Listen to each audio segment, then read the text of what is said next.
What's going on, everybody? It's your boy Leon from Leon Talks TV, and welcome back to my channel. Today, we're talking about something I think is really interesting: why New York City is actually the toughest place in America to date. I saw this new study, and honestly, it explains a lot of stuff. People joke about when it comes to trying to find a relationship in major cities. So, this study is saying that New York is the worst place to date and find a relationship, or to find true love, so to speak. Can you believe that? Personally, I can believe it very much. Although, let me just point out, I am not from New York or ever been to New York.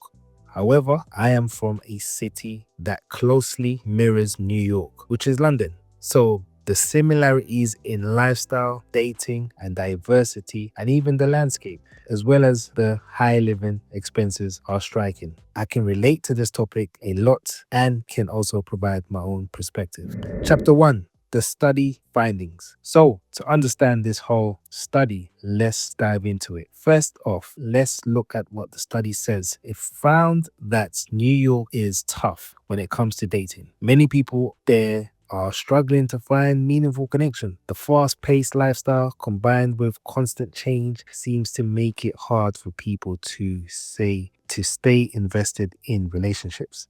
You see, the study findings New York as the hardest place to date in the US was conducted by researchers from the sexual attraction platform Fetish Finder.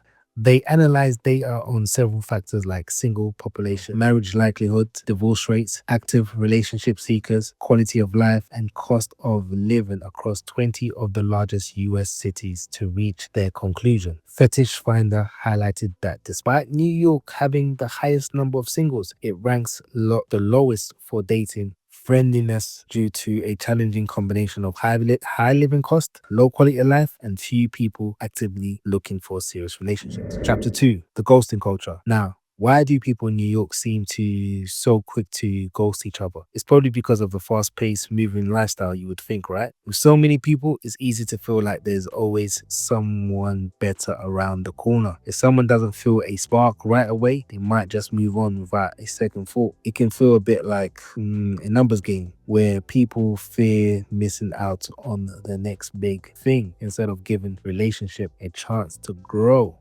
And to be honest, yeah, in a big city like New York, people don't have to worry about bumping into the same person more than once. It's likely you will see someone you don't care about again. So they might act differently. In smaller cities, however, people are more likely to give you a second chance if they don't like your first impressions. You have the opportunity to improve on the second and third impression because you keep running into them. In bigger cities, people can be a bit more ruthless when it comes to ghosting. Chapter 3: the cost of dating in NYC. So let's talk about the money aspect too. Is dating in New York too expensive? With the high cost of living, it can be tough to go out for fancy dinners or fun activities. Many people might feel pressured to spend a lot to impress their dates or to enjoy a night out. You see, the financial stress can definitely affect how people approach dating. When you're worried about money, it can be hard to focus on building a connection. Now, I don't know how true this is, but from my research, I gathered that the average rent for a one-bedroom apartment in New York City is around $4,000. Now, imagine being a man paying that much with the traditional expectation to cover the cost of first dates. The financial burden can be overwhelming. If you're faced with such high living costs, you're likely not to have the motivation to go on dates. Why would you when you have so much commitments and the financial living standards keep rising and rising? Chapter 4: competition with the top 1%. Let's talk about one major factor that makes dating in New York City really tough: the wealth. NYC is the richest city, boasting over 120 billionaires and around 500,000 millionaires. This huge number of ultra wealthy people raises the bar for what many consider top tier in relationships. In a place where money, status, and lifestyle are so prominent, it's common for people, especially women, to prioritize partners with serious cash or high status. This constant chase for the best can make life hard for the average guy trying to date. The competition is fierce when many people are comparing themselves to the wealthiest individuals. It can be discouraging for regular earners who don't shine financially. It's like they're playing a game where the odds are stacked against them. For a lot of average earners in the city, this leads to feeling overlooked or even invisible. With so many around them who are accustomed to luxury and have high expectation for dating and lifestyle, it's no wonder the NYC dating scene feels daunting. This financial pressure adds yet another layer of difficulty for many men in finding meaningful relationships. Chapter: why is it so hard? So let's keep it real. New York City, New York, a city that never sleeps. Everyone's busy, grinding, moving fast. You're probably working crazy hours, taking care of bills. You know, those bills can add up at times as well. Or you're just simply out there hustling and bustling in those busy New York streets. Now that leaves little time for dating, right? Plus, living in New York is expensive, or even any major city for that fact. So, stuff like going out or even grabbing coffee can cost way more than you expected. A lot of people in major cities like New York, they always tend to feel that everyone sees himself as a celebrity. They believe they are the main character in their own movie and should be put on a pedestal, so to speak. I think one contributing factor to this phenomenon isn't just specific to New York, but applies to major cities in general. In these urban environments, there's a constant struggle between the two genders, men and women. Over the years, especially in major cities, gender roles have become increasingly blurred, which has spilled over into social media landscape. Men are now complaining that women are overly masculine due to their rising presence in higher job positions. For example, seeing women as CEOs of a top company has led to a domino effect where women are perceived as more assertive and dominant. Meanwhile, women are expressing unsatisfied feelings with men who don't earn enough money. And they also believe that some men have become more sassy in their demeanor.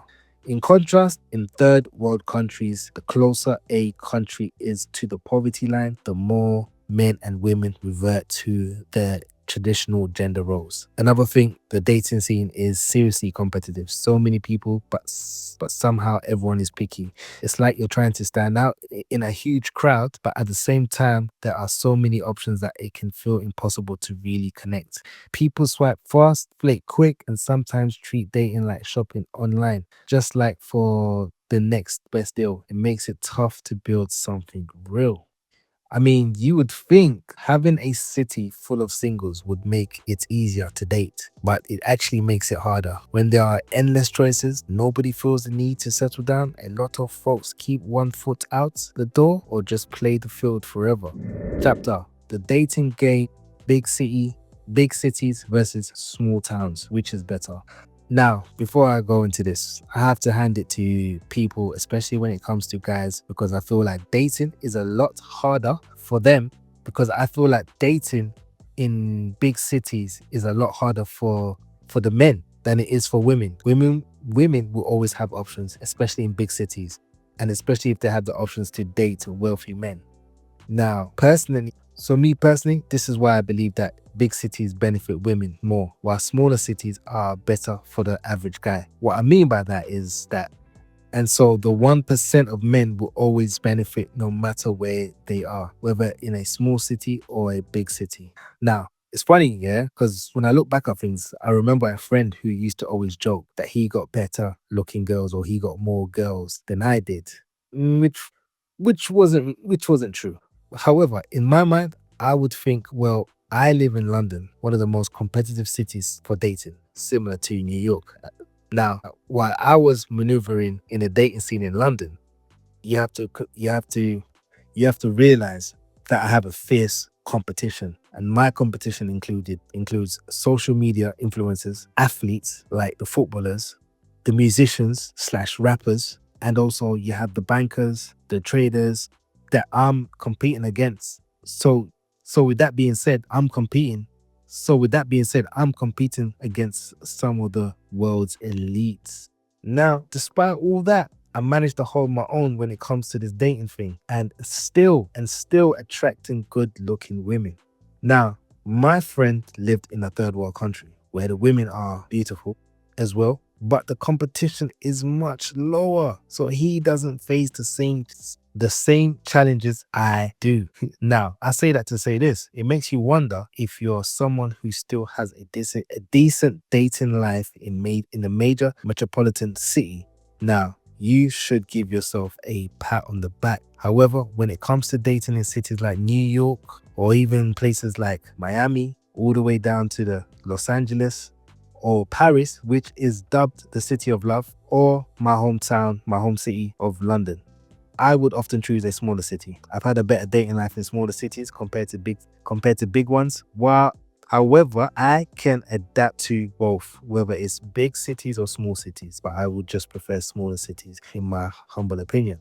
But overall, for the people out there that are still struggling and don't realize why you're struggling while living in these major cities, sometimes people might not realize that if your dating life is struggling, it could just be due to your location. Geomaxing is a real thing out here, and sometimes you might need to go somewhere quieter or less busy, or better yet, move countries. And this is why a lot of the times people don't understand why there's the passport bro movement. The passport bro movement is exactly for these things that we find out in this study. Yes, there are some passport bros that go out and they use it for other things, but a good portion of them are just escape. They're just moving away to escape the rat race in these major cities.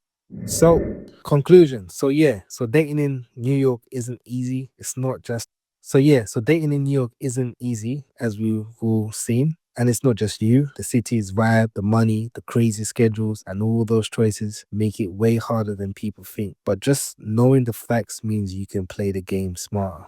In summary, the study highlighting New York as the worst city for dating raises some important points about the dynamics of relationship there or any major cities. Anyways, on that note, I will leave it there. Thanks for joining me today. I'd love to hear your thoughts on this topic. Let's chat in the comments below. If you find this video helpful, don't forget to hit the like button and subscribe for more. Until next time, and salute.